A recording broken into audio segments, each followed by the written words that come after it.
Welcome to my $100,000 stock experiment, year 2, week 45, ending February 21st, 2020.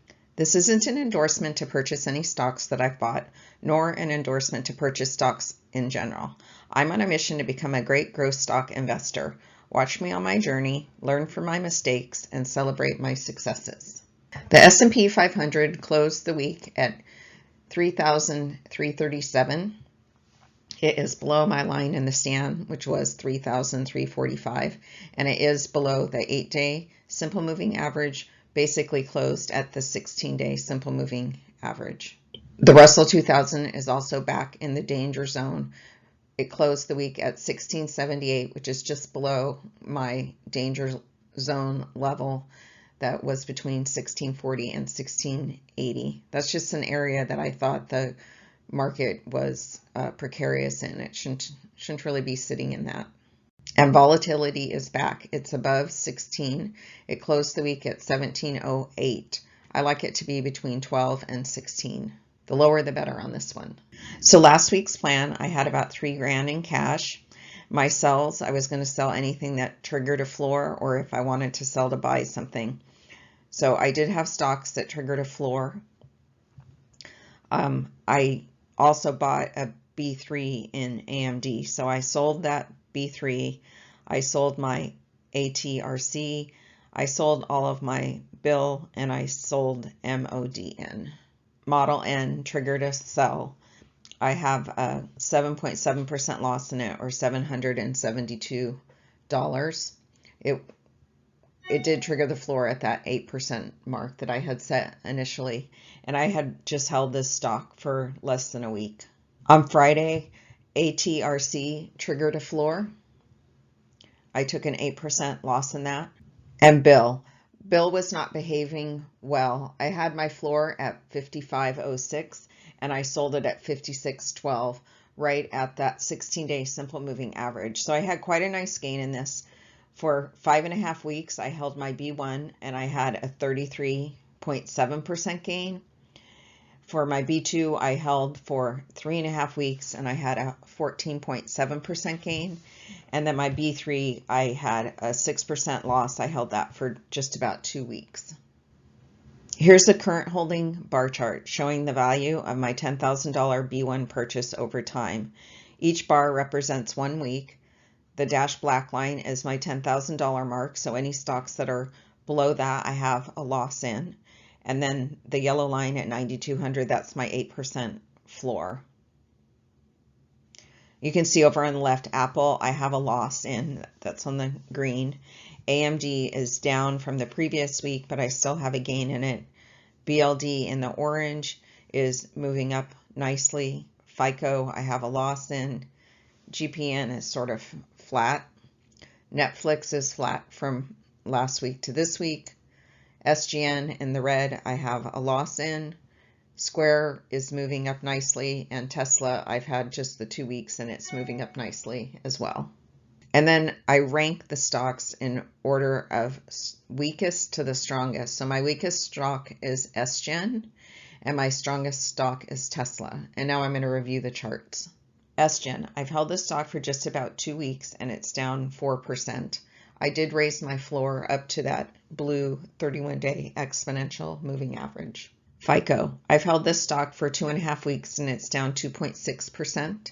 And I did raise my floor on this to the 50-day simple moving average. It did close the week at the 31-day exponential. Apple, this stock also closed the week at the 31-day exponential moving average. I've held it for 2.5 weeks and it's down 3%. And I did move my floor up to that 50-day. The 50-day moving average isn't a place where I typically put my floor for stocks that I've held for several weeks. But since I've only held this 2 weeks, the 50-day gave me an opportunity to move it up from the 8%, but not stop me out at the 31-day. AMD, this stock had a big drop on Thursday and Friday.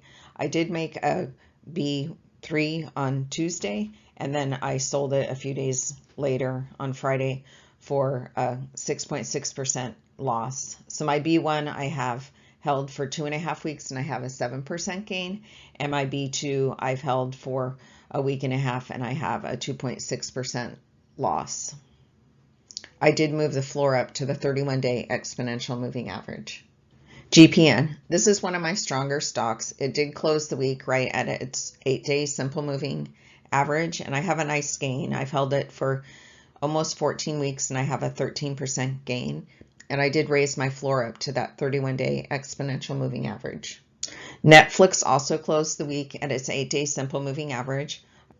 I have 2 buys in the stock. One I've held for 2.5 weeks and it's up 2.5%, and one I've held just for 6 days and it's down 0.3%.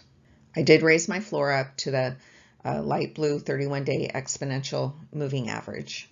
Top Build Corporation, I consider this one of my strongest stocks. I've held it for just about 2 weeks and it's up 3.9%. I raised my floor up to that 31-day exponential moving average. And this stock, I consider it strong because it did close well above its 8-day simple moving average, even though it did have a drop on Friday. Square, this stock also closed above its 8-day simple moving average. I've held it for just about 2 weeks and it's up just about 3%. And I raised my floor on this one also to its 31-day exponential moving average. If it drops down, I'm still going to have a loss, but I won't get to that 8% loss. And Tesla, this stock is screaming. I've held it for just about 2 weeks and it's up 16%. I raised my floor up to my 8-day simple moving average. So if it triggers a floor, I'll have a gain in this stock. So this market is so up and down for me. And this week was a down week. I lost about $4,000 and I'm basically back to the same spot I was 2 weeks ago. I lost $3,800 in the stocks that I held last week and sold this week. I lost $265 in my new purchases, and I had a $310 gain from my existing holdings. This is showing my current dollar value gain for my B1 purchases only. I sort them with the losers on the top. So SGen, I have a $414 loss in, Apple $295, and FICO $255. Those are my 3 loser stocks. And then down at the bottom, Tesla.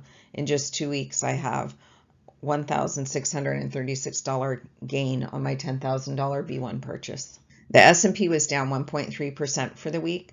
So the 3 stocks that I highlighted at the top are ones that have a larger loss than what the S&P had. And I sort them with the losers on the top. So Apple and AMD both had a 3.7% loss and FICO had a 3.6% loss.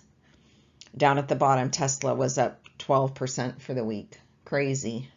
Like I said, the weekly change for the S&P 500 was negative 1.3% for the week, and my portfolio went down negative 2.5%. You can see that highlighted in the yellow. And then year to date for the S&P, it's up 3.3%, and Melissa's portfolio is up only 1.8%. So S&P's beaten me for now. And here's my industry breakdown showing again that I'm quite diversified. I do have my largest position in cash, $45,000. And then those number 2s, I'm showing that I have 2 buys in AMD and Netflix. The rest of my stocks, I just have 1 purchase in. So my weekly plan is sell anything that triggers a floor and look for any stocks that scream at me, buy me, buy me. Thanks for watching. Keep an eye out for my next episode, or better yet, subscribe to my channel, The Melissa Method. Don't forget to hit the bell if you want an alert when I post a new episode.